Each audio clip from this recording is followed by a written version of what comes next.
evening, everybody. Joe Tessitore alongside Teddy Atlas, and welcome to Boardwalk Hall and the famed Atlantic City Boardwalk in southern New Jersey for our main event of the evening.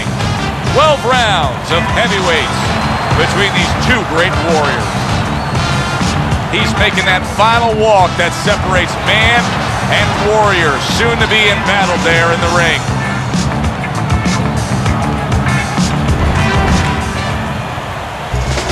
And Mr. Showtime's on his way to the ring. Boy, he looks confident. We've seen it many times with him through the years, but tonight, he's bubbling with confidence.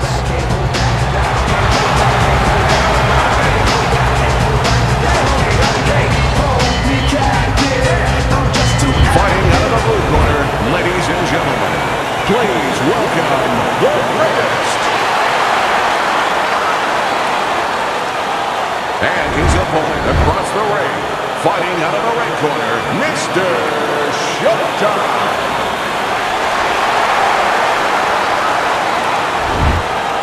We went over the rules in the dressing room. Let's have a good, clean fight. Touch him up. Opening stanza of this 12-round fight. In a matchup like this, I'm going to assume it's going to be tough to envision a scenario where the power puncher can win on points. Now I have a scenario for you, Joe. It's not that tough. Let the power puncher score 1 or 2 knockdowns. He's going to be ahead in a hurry.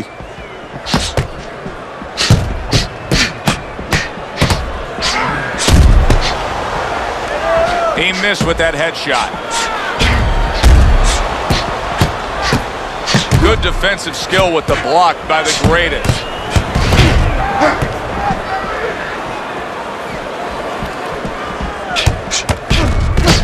Good looking counter punch.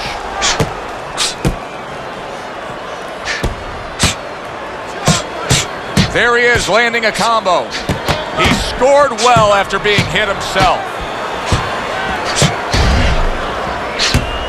Blocks away that headshot.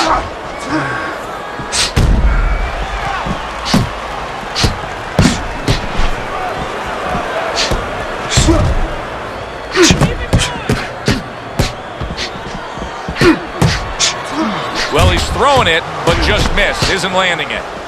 What happened to the get-to-know-ya? They're getting to know each other real quick here. Unbelievable. I feel like I'm at a fancy restaurant, and we've already had 4 courses, and the chef came out and said, hey, don't be full yet. You got 8 more to go. Halfway through round number 1. He's committed to going to the gut. Teddy, we hear a lot of people talking about where are the next great fighters coming from. In your eyes, I mean, you're around gyms all over the country, all over the world. Where are they coming from? Well, Joe, I'll tell you where they're not coming from. They're not coming from football anymore. In the old days, the big guys, instead of going on the football field, somebody would look to make them into the next heavyweight champ. But now they're going to college, they're going to places where they find it a little bit of an easier travel. And we're losing a lot of those athletes. Mr. Showtime's corner's going to really need to step up and handle that swelling. Good 2-punch combo by the greatest. 3 punches land in succession by the greatest.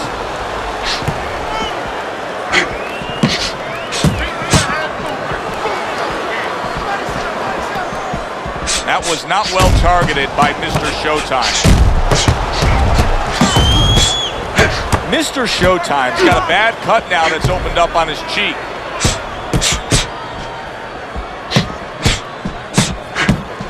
Just 10 seconds to go in this round.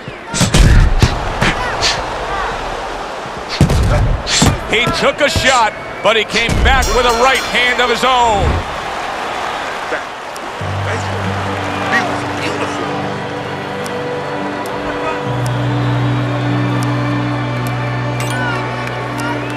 Here we go.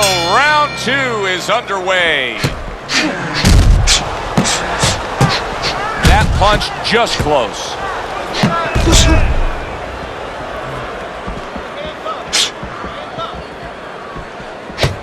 See, he's got his guard up really well that time, and it protects his head.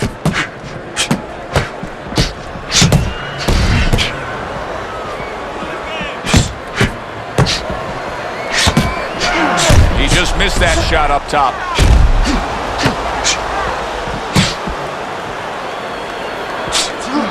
Right hand over the top. He counters back after denying his opponent's shot. Hey, did you see that right there?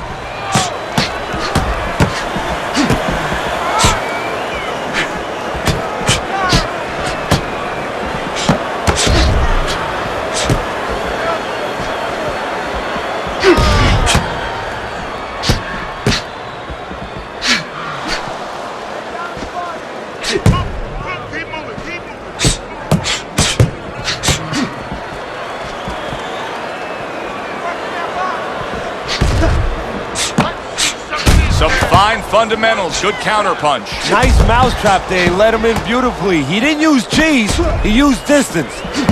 You know, I wonder if he's taking his man lightly because he is up on the scorecards, but you can see that he is being pressured and pushed. You know, he's in there with a real solid guy. I don't think he's taking him lightly. It's just that he's in there in the kind of waters he's never been before. Deep waters. And he's swimming harder than he's ever had to swim before.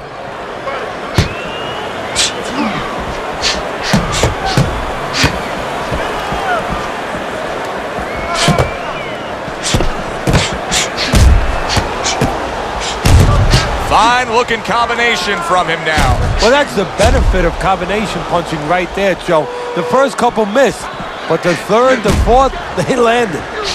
This is just beautiful to watch. Watch how he just links one to the next, Teddy. A beautiful sequence, almost like musical notes being played. Well, exactly. It's a nice tune because it just follows. One, as you said, follows the other. Nice and smooth.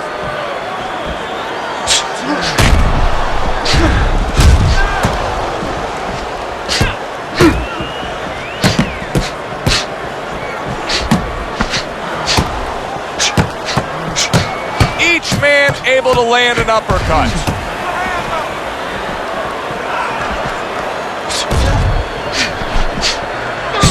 See, the defense pays off as he gets rid of that downstairs. Mr. Showtime's vision is being compromised here. That swelling around the eye is worsening as the fight continues. Well, right now he has to use every advantage he can. You're right. He's at a disadvantage. So now he has to position himself in the ring, every inch of that ring, where he keeps his opponent in a place where he can't throw punches towards the bad eye, where he positions himself where the good eye is always in a place where it can be used.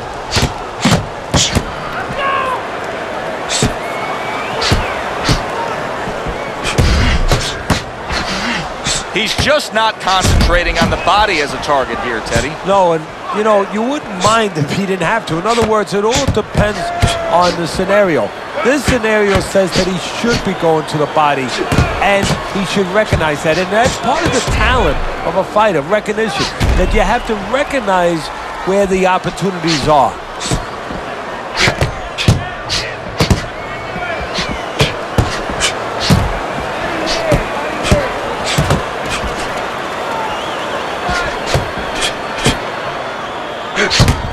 What a nice combo by Mr. Showtime. Use the ring! Use the ring! Blocks that punch.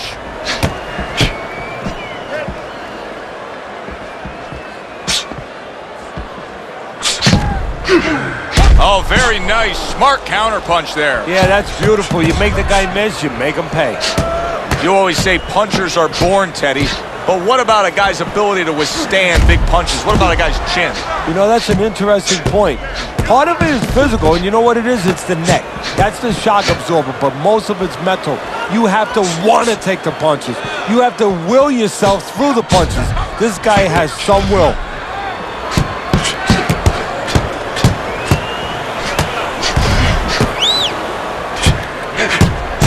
Worked out really well, throwing off the right hand after getting tagged like that.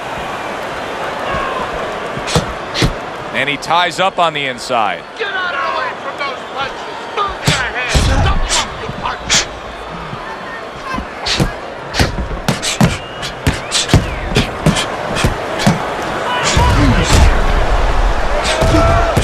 Good block by Mr. Showtime. Takes one, gives one. The right hand scores well.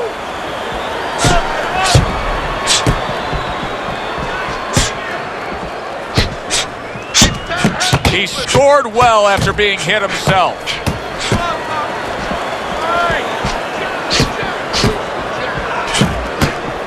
Able to block that away. It was targeted for his head.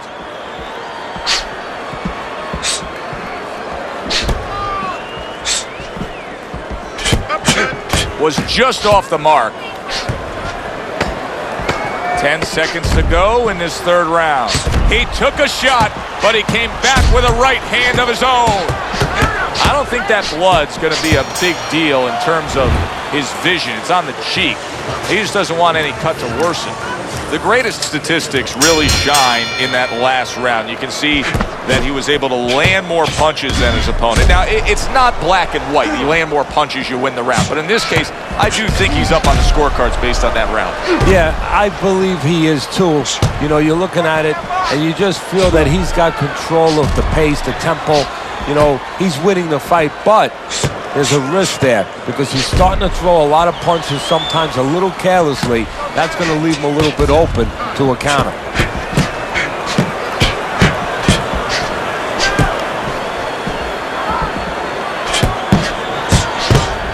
Nice block that time. It was intended to the head.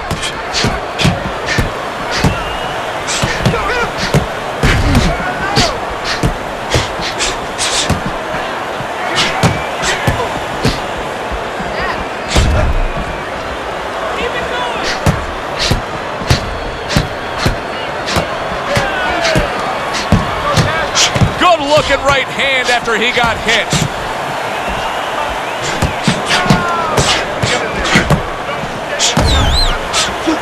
Just missed with that punch.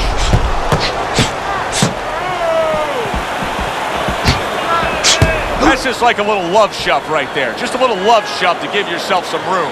Hey, no holding, no holding. Come on, punch it out. Punches in bunches, working well.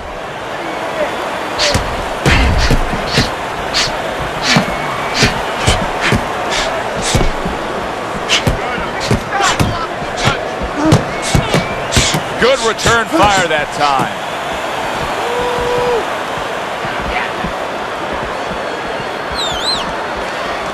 You see how he does that right there? How he just pushes away.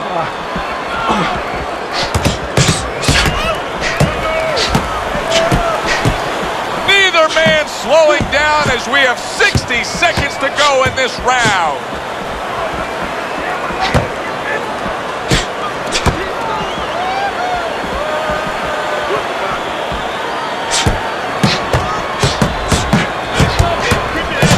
Another flush shot to the head. A well-placed, gutsy uppercut after being tagged.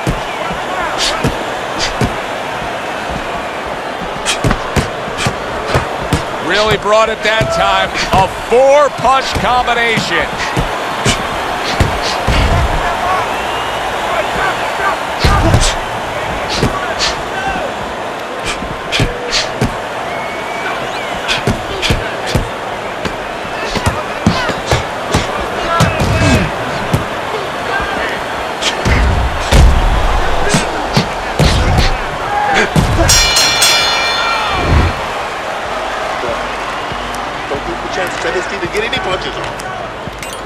The action starts up again, but it's only favored one man.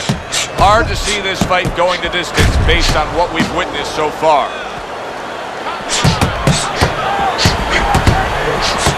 There's another left hand from him. Teddy, I guess they wanted it. Look at this action going right out there, wasting no time. No, these guys are impatient. They couldn't wait to get at each other.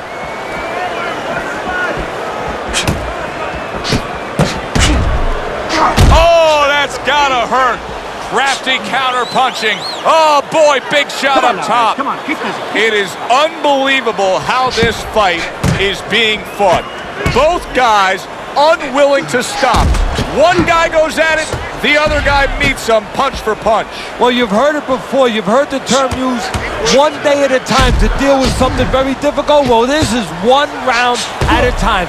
That is the only way these fighters, these warriors, could deal with this kind of pace. trying to get right up against his chest there, it seems, but you know what? It's working out well.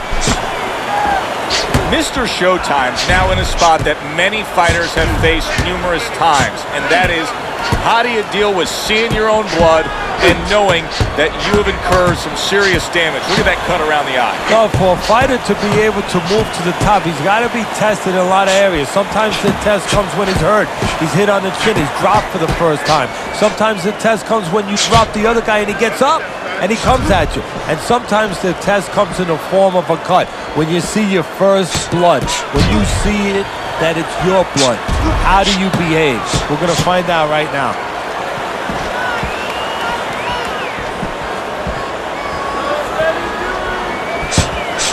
We just have not seen the big shots from this guy. He is not throwing the power punches, Teddy. What would you say to him? Well, first of all, I would say to him, what do you think, that he's going to make a deal with you? If you don't hit him hard, he won't hit you hard? No, it doesn't work like that, my friend. He's going to get confidence now. He's going to take advantage of this. What a fight. Oh! He is damaged badly there. Holy cow! That shot crashes in, and now he crashes to the canvas. You get lazy with your jab, you get sent to the canvas.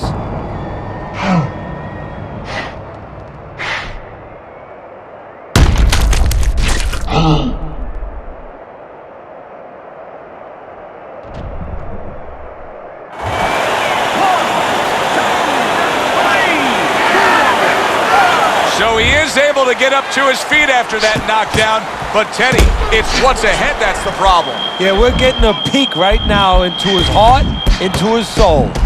And he crashes to the canvas once again. He's gotten up before. What about this time?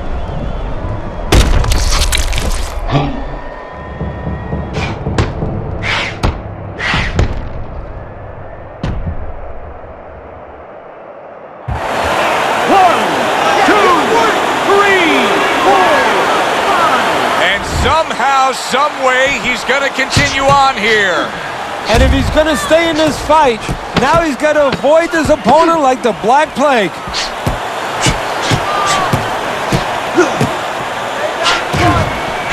Oh, he gets him with the head, and the ref completely missed it. End of the round. So he scores the knockdown and now heads back to his corner. Teddy, do you ever have to calm a guy down after he scored a knockdown? That's a really great point, because a lot of times that can be the turning point, but not for your guy that scored the knockdown, for the other guy. Because sometimes when you score a knockdown, you start to think it's going to be an easy night. And you forget what you knew when you came in. That it wasn't going to be an easy night. You were going to have to bring all the tools out of the tool shed. And it's important to remember that. Nothing there on the punch by Mr. Showtime. Mr. Showtime's not able to get anything done now. He went down earlier, and since then, he hasn't been able to connect. He hasn't been able to put forth much of anything.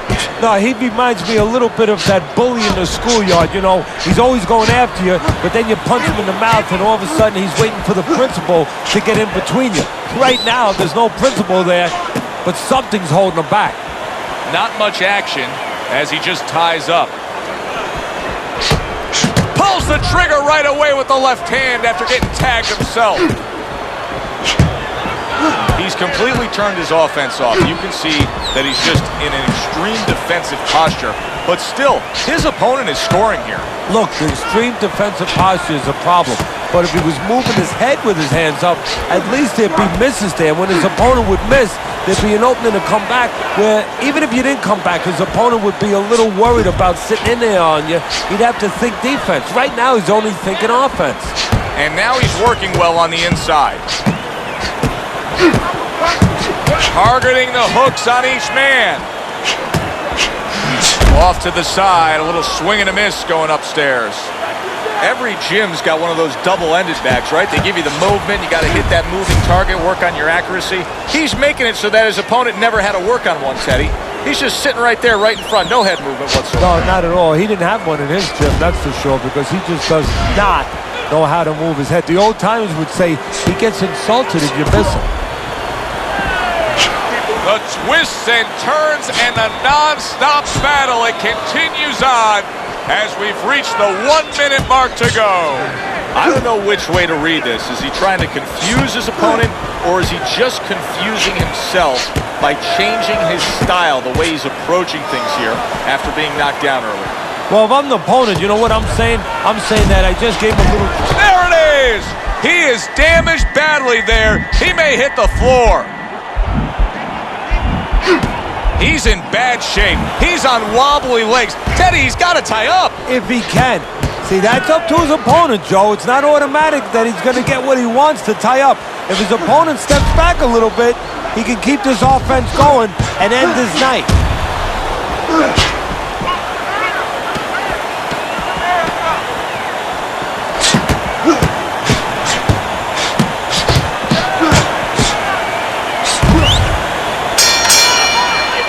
What a good war this has been. What a good, solid fight it's been.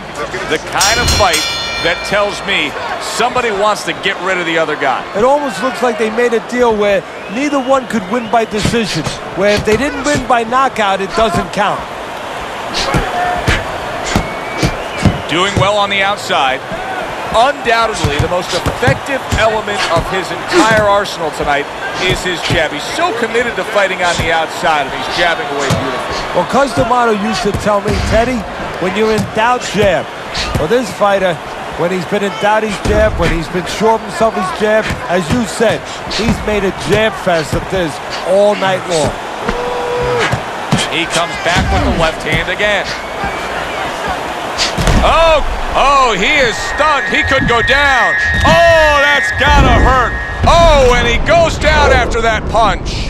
And it's been long overdue. He's been leaving an opening all night. 1, 2, 3.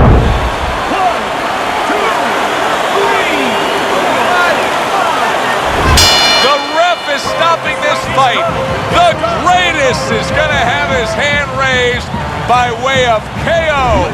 The 10 count reach, his opponent out. He's the victor.